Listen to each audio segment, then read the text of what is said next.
இஸ்லாமிய பாடம் அப்படின்னாலே உடனே உள்ள போயிடுறாங்க. கண்டிப்பா இதுக்குள்ள ஏதாவது நமக்கு ஒரு க்ளூ கிடைக்கும் அப்படிங்கிற மாதிரி இவங்க நினைச்சுக்கிறாங்க. உண்மையிலேயே குற்றம் சொல்றது போல தீவிரவாத இனத்தோட திணிக்கப்படுதா? மார்க்க கல்வி கற்றுக்கொள்ளக்கூடிய இந்த இடத்தில் தீவிரவாதம் வளர்க்கப்படுகிறது என்பதை பொது சமூகத்தில் விதைத்து விட்டால், மோடி பிரதமராக இருக்கிறார். அவர் எந்த ஸ்கூல்ல படிச்சாரு, அவர் எந்த காலேஜ்ல படிச்சாருன்னு தெரிஞ்சுக்கிட்டு அந்த காலேஜ்ல படிச்சவன்லாம் பிரதமராக முடியுமா? ஒரு பால் இருக்கு, இந்த பால் எவ்வளவு தூய்மையானதோ அதை போல மதரசா கல்வி முறை தூய்மையானது. இதை பொது உடைமையாக்கிடுவோம். மதரசா கல்வி முறை என்பது பொது உடைமை, யாரு வேணாலும் படிங்க, இதுதான் புக்கு, இதுதான் பாடம், இவங்க தான் அங்கீகரிச்சிருக்காங்க.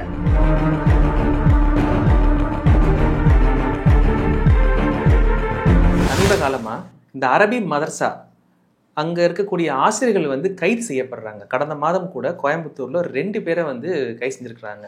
காரணம் என்னன்னா, அவங்க தடை செய்யப்பட்ட இயக்கத்தோட தொடர்புல இருந்தாங்க அப்படின்னு சொல்லிட்டு பண்ணிட்டு இருக்கிறாங்க. கடந்த வருடமும் இதே மாதிரி சில நபர்கள் கைது செய்யப்பட்டிருந்தாங்க. இந்த மாதிரியான ஒரு தவறான செயல் செய்யக்கூடியவங்க மதசாக்கள்ல பதுங்கி இருக்கிறாங்க அப்படின்ற ஒரு குற்றச்சாட்டு முன்வைக்கப்படுது. நீங்க எப்படி பாக்குறீங்க?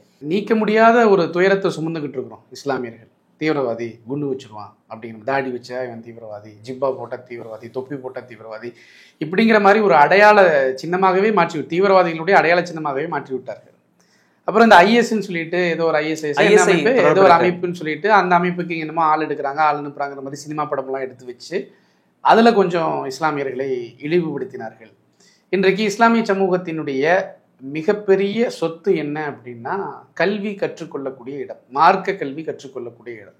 ஆனா இந்த மார்க்க கல்வி கற்றுக்கொள்ளக்கூடிய இந்த இடத்தில் தீவிரவாதம் வளர்க்கப்படுகிறது என்பதை பொது சமூகத்தில் விதைத்து விட்டால், அதுக்கப்புறம் மொத்தமா இஸ்லாமை மூடுறதுக்கான வேலை தான் இஸ்லாமியர்களினுடைய அந்த பழியை அவங்க மேல சுமத்தணுங்கிறது தான் இவங்களுடைய முழுமையான நோக்கம்.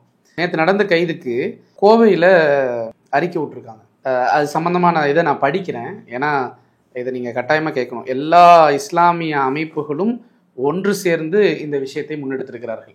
கோவை இஸ்லாமிக் ஃபெடரேஷன், கோவையில் உள்ள அனைத்து பள்ளிவாசல்கள், அனைத்து சமூக அமைப்புகள், இயக்கங்கள் அனைவரும் ஒன்று சேர்ந்து இருக்கக்கூடிய ஒரு ஆர்கனைசேஷன். அவங்க கோயம்புத்தூர் பிரஸ் கிளப்ல அவங்களுடைய இந்த அறிக்கையை விட்டுருக்காங்க. அதை தான் நான் வாசிக்கிறேன். தமிழகத்தில் தேசிய புலனாய்வு முகமை NIA பொய் வழக்கு பதிவுகள் அப்படின்னு தலைப்பு. அரபு பாடசாலைகளுக்கு அவப்பெயர் ஏற்படுத்துதல் மற்றும் மனித உரிமை மீறல்களுக்கு கோவை இஸ்லாமிய கூட்டமைப்பின் கண்டனங்கள். இந்தியாவில் தமிழகம் அனைத்து தளங்களிலும் முன்னேறி வருகிறது.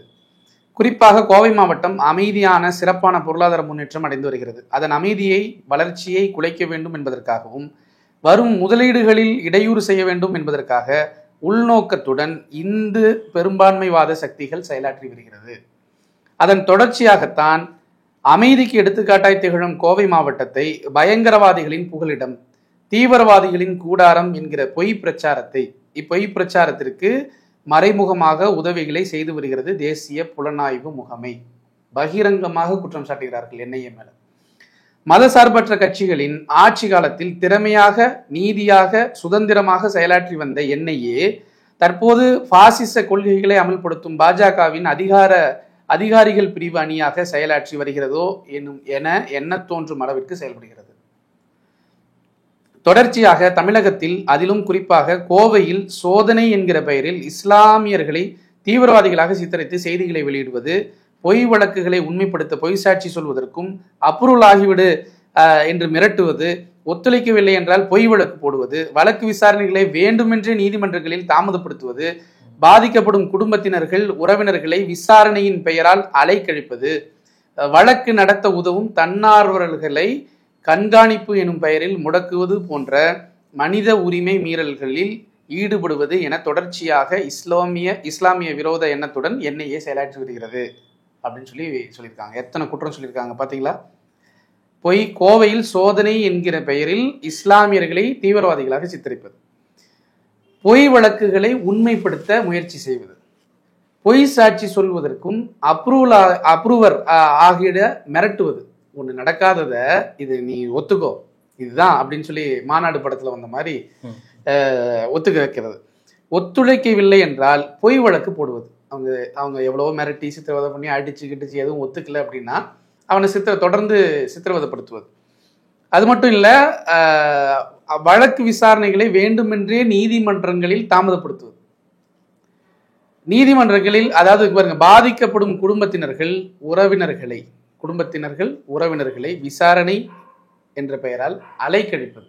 சும்மாவாது விசாரணை அமைச்சிட்டு இது மாதிரி வழக்கு நடத்த உதவ முன்வரும் தன்னார்வலர்களை கண்காணிப்பு எனும் பெயரில் முடக்குவது. யார் கேஸ் நடத்த போறாங்களோ அவங்களுக்கு யாரு பணம், ஏன்னா ஏழையத்தான் இருப்பாங்க. கேஸ் நடத்துறதுக்கு 10 லட்சம் வேணும், 15 லட்சம் வேணும், யார் கொடுப்பான்? 4 பக்கம் உதவி, யாராவது ஒருத்தர் முன் வந்து அவங்கள காப்பாற்றலாம் அப்படின்னு அப்பாவி இளைஞர்களை காப்பாற்றப்படுகிற போது அவங்கள யார் இதை நடத்துறானோ அவங்கள வந்து தொந்தரவு பண்றது. இப்படியாக நடக்குது அப்படிங்கிறத தெரிவிச்சிருக்காங்க.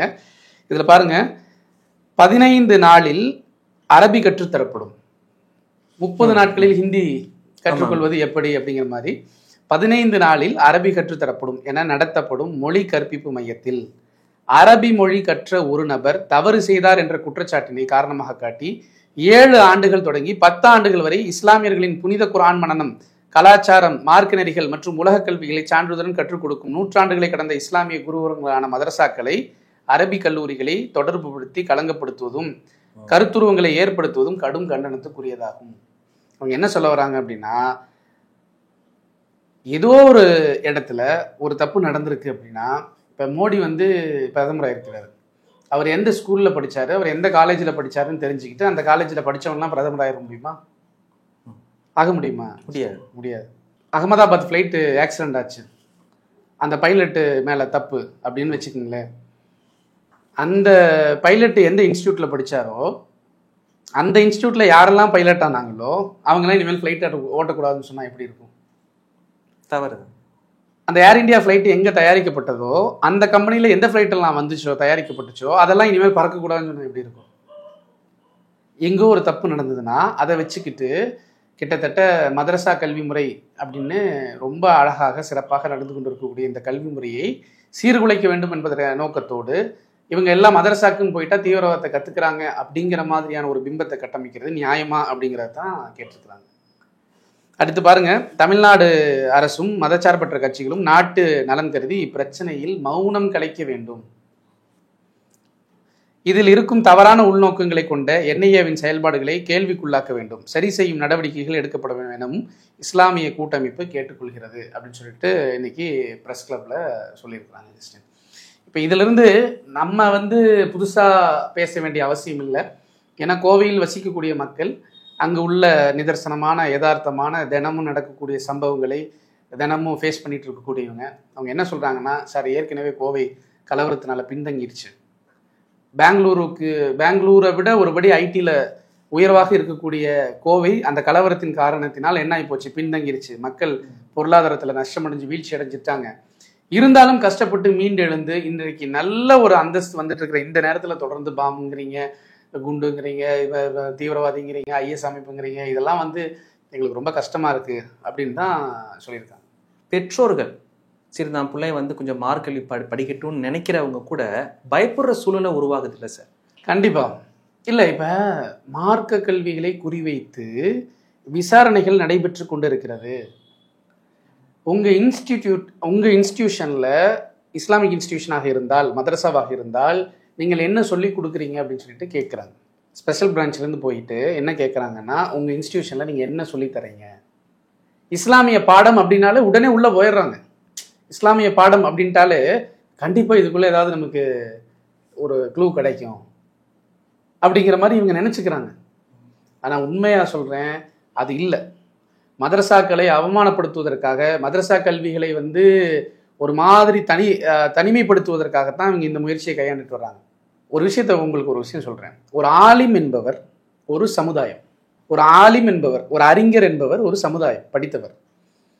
அப்போ இன்னைக்கு இஸ்லாமியர்கள் இன்றும் இஸ்லாமிய கலாச்சாரத்தை பிடிப்பாக, இஸ்லாமிய மார்க்க நெறிமுறைகளை பிடிப்பாக இருந்து கொண்டிருக்கிற காரணத்தினால் இந்துத்துவாக்களுக்கு சில நெருக்கடிகள் இருக்கிறது.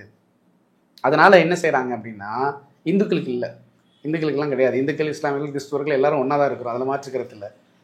ஆர்எஸ்எஸ் பிஜேபிக்கு அது பிரச்சனையா இருக்கு. அதனால இவங்களை வந்து கலாச்சார ரீதியில இவங்களை சீர்கெடுக்கணும், போதைக்கு அடிமையாக்கணும், கஞ்சா போதை தண்ணி அடிச்சுக்கிட்டு அப்படியே வந்து கலாச்சாரத்தை விட்டுட்டு அவன் போயிட்டான்னா அவனால் நமக்கு எந்த ஆபத்தும் இல்லை, நம்ம பாட்டுக்கு நம்ம ஜெயிச்சுட்டு போயிட்டே இருக்கலாம் அப்படிங்கிற ஒரு எண்ணம் இருக்கிறது. அதே மாதிரி இவங்களை வந்து இந்த மதரசா கல்வியிலேருந்து அப்புறப்படுத்திட்டா ஆலிம்கள் ஏற்கனவே இங்கே மதரசாக்கு யாரும் போகிறதில்ல. இப்போ ஒரு 20 வருஷத்துக்கு முன்னாடி ஒரு மதரசால 500 பேர் படிச்சுட்டு இருந்தாங்கன்னா அதே மதரசால இன்னைக்கு 100 பேர் தான் இருக்கிறாங்க, இல்லை 50 பேர் தான் இருக்கிறாங்க. மதரசாக்களில் ஆள் இல்லை. அதையும் நான் சொல்கிறேன். அதுக்கு காரணமும் நம்ம பேச வேண்டியது இருக்குது. மதரசா கல்வி முறையை மாற்றி அமைக்க வேண்டும், மதரசா கல்வி முறையை நவீனப்படுத்த வேண்டும், மதரசா கல்வி முறையை அங்கீகரிக்க வேண்டும். இப்படிங்கிற 3 விஷயங்களை நான் முன்வைக்கிறேன். அதுக்கு முன்னாடி இந்த இஷ்யூஸை நம்ம முடிச்சிருவோம். அதாவது தொடர்ந்து மதரசாவை குறிவைத்து இவர்கள் இயங்கி கொண்டிருக்கிறார்கள் அப்படிங்கிறத இமீடியட்டாக நம்ம வந்து மதரசா தானே, மதரசாவை பற்றி தானே பேசுகிறாங்க அப்படின்னு நம்ம நினச்சிக்கிட்டோம் அப்படின்னா நிச்சயமாக இதனுடைய இது என்னென்னா இது ஒரு அடிநாதம், இதில் கை வச்சிருக்காங்க. இதனுடைய பாதிப்பு சமூகத்திற்கு மிகப்பெரிய பிரதிபலிப்பை ஏற்படுத்தும் அப்படிங்கிறத நான் சொல்லிக்கிறேன். அதனால தான் அவங்களும் கண்டனங்கள் தெரிவிச்சிருக்கிறாங்க. மதரசா கல்வி முறை அப்படின்னா எந்தெந்த மாதிரி இருக்கும்? இதற்குன்னு தனியாக பாடத்திட்டங்கள் இருக்குதா, இல்லை உண்மையிலேயே குற்றம் சொல்றது போல நிறைய விஷயங்கள் வந்து திணிக்கப்படுதா, தீவிரவாத இனத்தோட திணிக்கப்படுதா, அது எப்படி இருக்கும் சார்? இல்லை, இப்போ மதரசா கல்வி முறை அப்படிங்கிறத நான் சுருக்கமாக சொல்கிறேன். இஸ்லாமை கற்றுக்கொள்வது மதரசா கல்வி நிலையத்தினுடைய பாடத்திட்டம். இஸ்லாமை கற்றுக்கொள்வது என்னென்ன இருக்குன்னு நினைக்கிறீங்க? குரான் ஃபர்ஸ்ட், குரான் ஓத கற்றுக்கொள்வது. ரெண்டாவது குர்ஆனினுடைய மீனிங், அர்த்தத்தை கற்றுக்கொள்வது, தர்ஜுமா. நாலாவது குர்ஆனினுடைய விளக்கத்தை கற்றுக்கொள்வது, தஃப்சீர், விளக்கத்தை கற்றுக்கொள்வது. அடுத்து ஹதீஸ், நபிகள் நாயகம் அவருடைய பொன்மொழிகளை கற்றுக்கொள்வது. அதுக்கப்புறம் பாருங்க, இந்த குர்ஆனை ஆய்வு செய்வது, அதாவது துறை சார்ந்த ஆய்வுகள், குர்ஆன்ல ஹதீஸ்ல இதில் எல்லாத்தையுமே ஆய்வு செய்து சில புது புது விஷயங்களை அவ்வப்போது சொல்லிக்கொண்டே இருப்பது, மக்களுக்கு போதிப்பது. இதை தாண்டி ஷரியா, லானா ஒன்றுமே இல்லை. யாரை யாருக்கு கல்யாணம் பண்ணலாம், யாரு கல்யாணம் பண்ணக்கூடாது, யாருக்கு சொத்து எப்படி பிரிக்கணும், எது கூடும் எது கூடாது, வட்டி வாங்கக்கூடாது, வியாபாரம் எப்படி பண்ணலாம், எல்லாமே சொல்லப்பட்டிருக்கிறதுனால லா இருக்குது. அப்புறம் உங்களுக்கு ஜூரிஸ்பிடன்ஸ், அதாவது ஃபிக்கு அப்படின்னு சொல்லுவாங்க, அதாவது மார்க்கவியல் சட்டங்கள், தொழுகை எப்படி இருக்கணும், நோன்பு எப்படி வைக்கணும், பிறை எப்படி பார்க்கணும், இதெல்லாம் உங்களுக்கு அன்றாடம் இஸ்லாமியர்களுக்கு தேவைப்படக்கூடிய விஷயங்கள். இது மாதிரி ஃபிக்கு, ஷரியா, ஹதீஸ், குர்ஆன், இந்த மாதிரியான விஷயங்களை தவிர வேறு எதுவுமே அங்கே இல்லை. இப்போ குர்ஆனை முழுமையாக விரிவுரை எப்படி அடையணும், அதுக்கு சில ஃபண்டமெண்டல் அடிப்படை புத்தகங்கள், இலக்கணம், அரபி மொழி, மெயினாக அரபி மொழி இருக்கும், நஹ்வு இருக்கும், சர்ஃப், இந்த மாதிரி கிராமர் சம்பந்தமான இலக்கணம், இலக்கியம் சம்பந்தமாக இருக்கும், வரலாறு இருக்கும், நபிகள் நாயகத்தின் வரலாறு, குர்ஆனில் சொல்லப்பட்ட வரலாறு, நபிகள் நாயகம் சொல்லி காட்டிய வரலாறு, சஹாபாக்கள் வரலாறு, நபித்தோழர்கள், நபிகள் குடும்பத்தார்களுடைய வரலாறு, இந்த மாதிரி ஹிஸ்டரியும் இருக்கும். ஸோ இப்போ இதில் எதுவுமே A to Z இவ்வளோதான் மார்க்க கல்வி. இதில் A to Zம் எல்லாமே யூஜி பிஜி எப்படி இருக்கோ அது மாதிரி ஒவ்வொன்றிலையும் டிப்ளமோ லெவலில் இருக்கும், அப்புறம் பேச்சுலர்ஸில் ஒரு டிகிரி லெவலில் இருக்கும், அப்புறம் மாஸ்டர்ஸ் லெவலில் இருக்கும், அதுலேயே பிஹெச்டி வரைக்கும் இருக்கக்கூடியதை நம்ம பார்க்குறோம். நான் என்ன சொல்ல வரேன் அப்படின்னா, மதரசாவில் என்ன சொல்லி கொடுக்கப்படுகிறது அப்படிங்கிறத வெளிப்படையாக இருக்கலாம், எந்த பயமும் இல்லை, அதை வெளிப்படுத்துவதில் எந்த விதமான பயமும் இல்லை, யார் வேணாலும் வந்து கேட்டுக்கலாம்.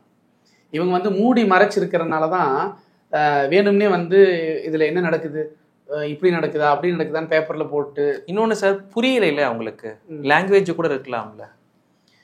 இல்லை, லாங்குவேஜுங்கிறது லாங்குவேஜ், சைனீஸ் எப்படியோ அது மாதிரி அரபி ஒரு லாங்குவேஜ், இங்கிலீஷ் ஒரு லாங்குவேஜ், ஜாப்பனீஸ் ஒரு லாங்குவேஜ், மலையாளம் ஒரு லாங்குவேஜ், தெலுங்கு ஒரு லாங்குவேஜ், ஹிந்தி ஒரு லாங்குவேஜ், சம்ஸ்கிருதம் ஒரு லாங்குவேஜ். இல்லை ஓகே, பட் இருந்தாலும் வந்து பார்த்தீங்கன்னா இது ஒரு அரபின்னு இருக்கும் பொழுது நிறைய விஷயங்கள் வந்து தெரியல. ஸோ இதில் சம்திங் இருக்குது, இதுதானே அவங்க வந்து உள்ளார வேற விஷயங்கள் இருக்குது, இதில் கிலாபத்து இருக்குன்னு தனியாக, அது ஒரு தனி சாப்டர். அது அந்த மாதிரி ஒரு தீவிரவாத சிந்தனைகள் உள்ளே இருக்குது அப்படின்னு தானே குற்றம் சாட்டி அரெஸ்ட் பண்ணுறாங்க. இல்லை, அதாவது மார்க்க அறிஞர்கள் மதரசாவில் பயிலக்கூடியவர் எனக்கு நல்ல ஞாபகம் இருக்குது. நான் மதரசாவில் பயின்று கொண்டு இருந்தபோது தமிழகத்தினுடைய மிகச்சிறந்த ஒரு பல்கலைக்கழகம்னே சொல்லலாம், இன்னமும் சிறப்பாக இயங்கிக் கொண்டிருக்கக்கூடிய மதரசா. நான் ஓதிக்கொண்டிருக்கிற போது என்னுடைய வயது அப்போ 12. அப்போ 18 வயதிற்கு மேல் உள்ள மாணவர்களை வாக்கு செலுத்துவதற்காக விடுமுறை அளித்து அனுப்புவார்கள். போய் ஓட்டு போட்டுருவா அப்படின்னு. புரியுதா உங்களுக்கு? மதரசால லீவே விட மாட்டாங்க. யாராவது பாட்டி செத்து போச்சு தாத்தா, எதுக்குமே லீவு கிடையாது. ரம்ஜானு விட்டா பக்ரீத், அவ்வளோதான் லீவு. அவ்வளோ ஸ்டடீஸ் இருக்கும், ரொம்ப டஃப்பாக இருக்கும். ஆனால் வாக்கு செலுத்துவதற்காக விடுமுறை அளித்து போய் ஓட்டு போட்டுட்டு வா அப்படின்னு அனுப்பிவிடுவாங்க. 18 வயசு உள்ள ஒரு ஓட்டு கூட வீணாகக்கூடாது அப்படின்னு அனுப்புவாங்க. இங்கே எங்கே போய் ஹிலாஃபத் இருக்கு? இப்போ நான் என்ன சொல்ல வரேன்னா, நல்லா கவனிக்கணும். ஒரு மதரசா என்பது பொதுவானது, மார்க்கத்தை போதிக்கக்கூடியது, கல்வி நிறுவனம். அது ஒரு கல்வி நிறுவனம், கல்வியை மக்களுக்கு கொண்டு போய் சேர்த்தக்கூடிய ஒரு பிளாட்ஃபார்ம். அவங்க இயக்க நடத்தலை, அவங்க ஒரு கொள்கையை சொந்தமாக்கி கொண்டு அவங்க அரசியல் கட்சி நடத்தலை, அவங்க ஆர்எஸ்எஸ் நடத்தலை, அவங்க கல்வி நிலையம் தான் நடத்துகிறாங்க. அதில் எந்த விதமான இதுவும் கிடையாது. ஒரு பால் இருக்குது, இந்த பால் எவ்வளோ தூய்மையானதோ அதே போல் மதரசா கல்வி முறை தூய்மையானது. அதில் இவங்க விஷத்தை கலக்கணும்னு முடிவு பண்ணுறாங்க, அது நடக்காது. மதரசா கல்வி முறை என்பது பாலை விட தூய்மையானது அப்படிங்கிறது நான் சொல்கிறேன், டிக்ளேர் பண்ணுறேன், சேலஞ்ச் பண்ணுறேன். யார் வேணாலும் இது குறித்து மதரசாவில் என்ன நடக்குது, மதரசாவில் என்ன கல்வி சொல்லிக் கொடுக்கப்படுது, இது சம்பந்தமான எந்த கேள்விகள் வந்தாலும் நான் விவாதத்துக்கு தயார். மதரசா கல்வி முறையில் நவீனப்படுத்துதல் அப்படின்றது மாதிரி நீங்கள் சொல்லியிருந்தீங்க. இது வரலாறு சம்பந்தமான ஒரு விஷயங்கள். இதில் நவீனப்படுத்துதல்னா எப்படி? அது மதரசா கல்வி முறை என்பது 6வது 7வது முடிச்ச உடனே போகிறாங்க, போயிட்டு 5 வருஷம் குரான மனனம் செய்கிறாங்க, 3 வருஷம் 4 வருஷத்தில் முடிக்கிறாங்க, திரும்ப அதுக்கு பிறகு 7 வருஷம் படிக்கிறாங்க. இந்த கல்வி முறை இப்படி போகுது. இதில் என்ன ஆச்சுன்னா, ஒரு சில மதரசாக்களில் கணக்கு இருக்கும், சயின்ஸ் இருக்கும், ஆனால் அதெல்லாம் இப்போ துடை தெரியப்பட்டுருச்சு. டைம் இல்லாதனால அவங்களுக்கு இதெல்லாம் இப்போ இல்லை. மேக்ஸ் இல்லை, சயின்ஸும் இல்லை. இது ரெண்டுமே இல்லாமல் ஒரு அறிஞரை இந்த உலகத்தின் கல்வியினுடைய அறிவு இல்லாமல் அவங்கள முழுமையாக மார்க் அறிஞராக மாற்றுவதில் அவர்களுடைய பணியை அவர்கள் செய்வதற்கு பிற்காலத்தில் மிகப்பெரிய பாதிப்பு ஏற்படும். எப்படி? கம்யூனிகேஷன் இருக்காது.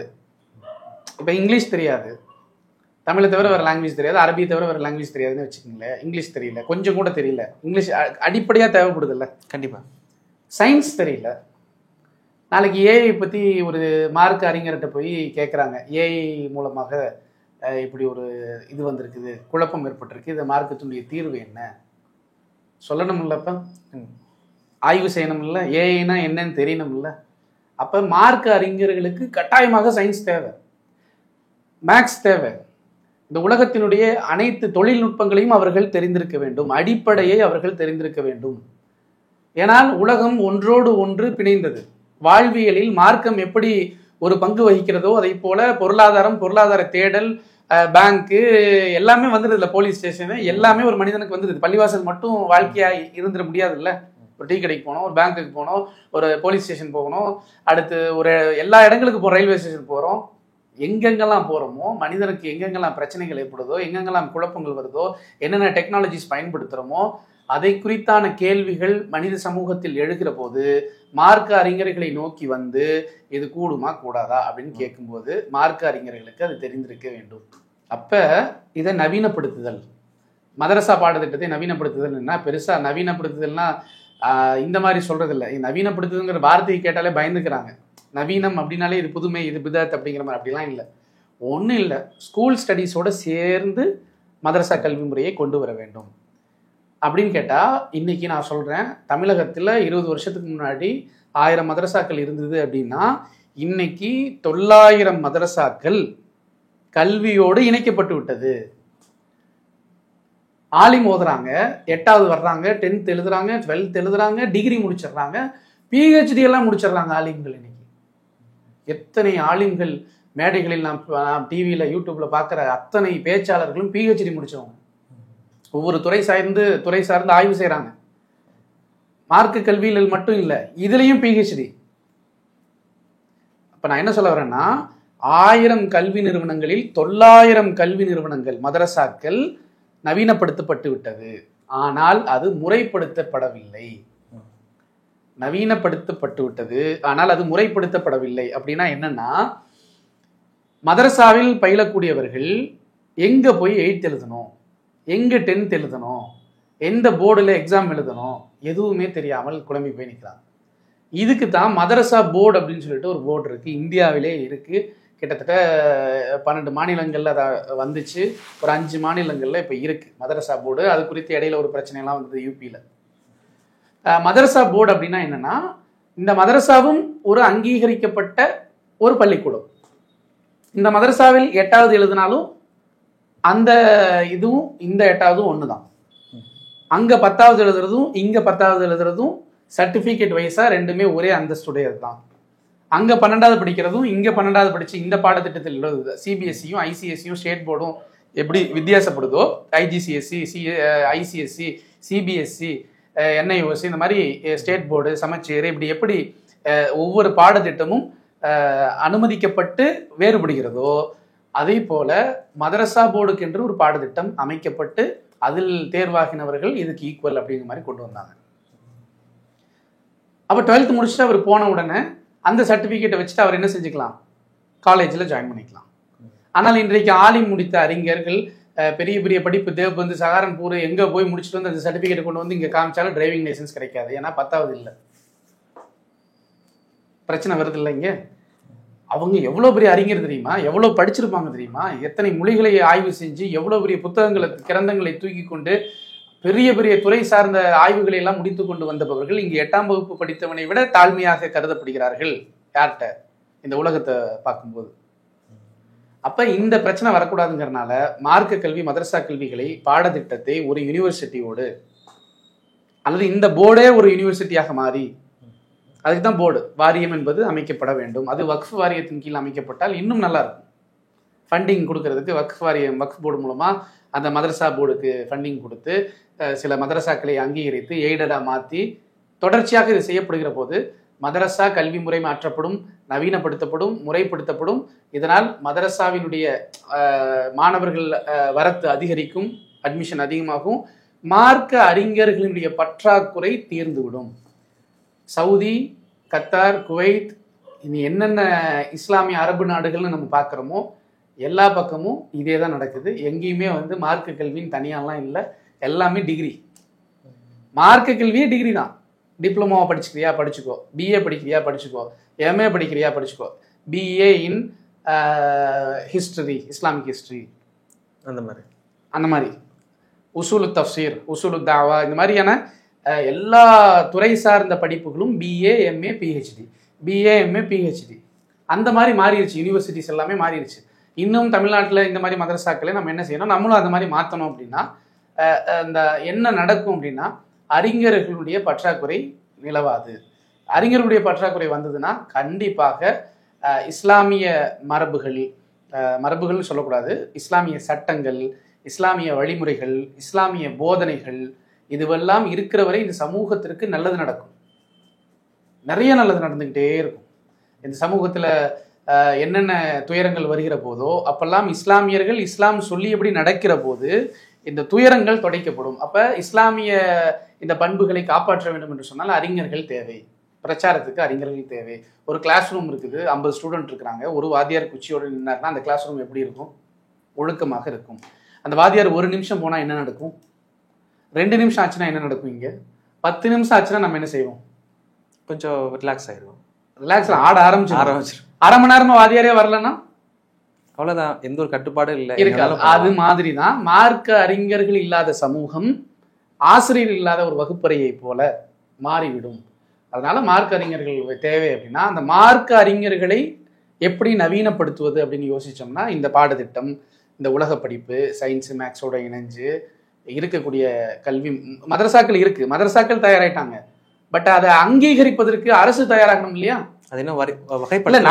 நான் வந்து தமிழக அரசு கோரிக்கை வைக்கிறது என்னன்னா, உங்களுக்கு மதரசாக்கள்ல இந்த மாதிரி என்ஐஏ வந்து இப்படி எல்லாம் சொல்லிட்டு இருக்கிறாங்க, நீங்க மதரசா வந்து ஆய்வு பண்ணுங்க.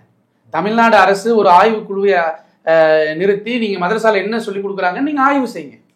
ஓப்பன் ஆய்வு செய்யுங்க. யாரும் பயப்படல. ஏன்னா மடியில கனம் இருந்தா தானே நமக்கு வழியில பயம் இருக்கும். நீங்க ஆய்வு செய்யுங்க. ஆய்வு செஞ்சுட்டு நீங்க நல்லதுன்னு முடிவு பண்ணிட்டீங்கன்னா நீங்க என்ன செய்யணும்? எங்களுக்கு ஒரு போர்டு கொடுங்க, வாரியம். அதில் அங்கீகரிக்கப்பட்ட சர்டிஃபிகேட் வேணும். அதில் படித்தா வேல்யூ இருக்கணும், வேல்யூவேஷன் இருக்கணும். இதை மட்டும் நீங்கள் செஞ்சு கொடுங்க அப்படின்ட்டு நம்ம கோரிக்கை வைக்கிறோம். இதை தலைவர்களுக்கு இடஒதுக்கீடு கேட்கணும் அல்லது வேறு சில விஷயங்களை கேட்கக்கூடிய தலைவர்களுக்கு நான் மீண்டும் மீண்டும் வலியுறுத்தி சொல்வது என்னென்னா, மதரசா போர்டு கட்டாயமாக தேவை. இதில் மிகப்பெரிய பணிகள் நடந்து கொண்டிருக்கிறது அப்படிங்கிறத நான் சொல்கிறேன். இந்த மாதிரி நேரத்தில் சொல்லிக்கிறதுக்கான காரணம் என்னென்னா, ஒரு அங்கீகரிக்கப்பட்ட ஒரு பல்கலைக்கழகத்தால் அல்லது ஒரு வாரியத்தால் அரசினால் இயங்கப்படக்கூடிய மதரசாக்களே இவங்க வந்து ஆய்வு செஞ்சிட முடியுமா? இல்லை பழி சுமத்திட முடியுமா இந்த மாதிரி? அதனால நம்மளும் என்ன செஞ்சிருவோம், இதை பொது உடைமையாக்கிடுவோம். மதரசா கல்வி முறை என்பது பொது உடைமை, யாரு வேணாலும் வந்து படிங்க, இதுதான் புக்கு, இதுதான் பாடம், இவங்க தான் அங்கீகரிச்சிருக்காங்க அப்படிங்கிறத தாராளமாக செய்யலாம் அப்படிங்கிறது என்னுடைய கருத்து.